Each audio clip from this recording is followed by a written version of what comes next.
A couple of years ago, on my way through town after work, I stopped by one afternoon to have a visit and said hello to everyone downstairs. Went upstairs to get a soda out of the cooler in our day room and noticed that there was an older gentleman sleeping on the couch upstairs, which is a volunteer sleeper quarters.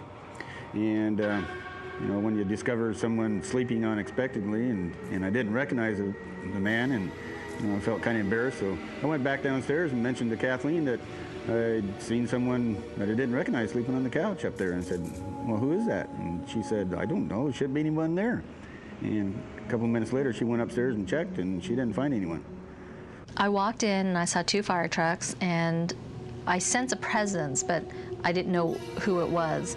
And my first is I went to the red fire truck. In the red fire truck, I sat down, and like I normally do, I sat down and I allowed the quietness and the meditation to take over, and the presence got very strong, and I allowed his essence to go ahead and infiltrate my body, per se, and the emotion, and through these emotions I get visions sometimes. And one of the visions that I had was that it is an older gentleman.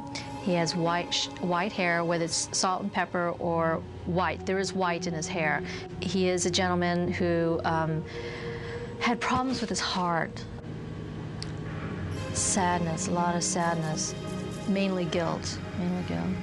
And that when he passed away, I think what had happened was when he was dying, either he was dying on the way, and then he happened to have been in the truck when he died. It's like you're being watched or something, like you shouldn't really be there. That's somebody else's territory.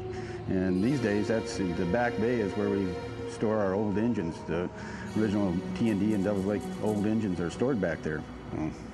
Maybe that's where our man likes to stay.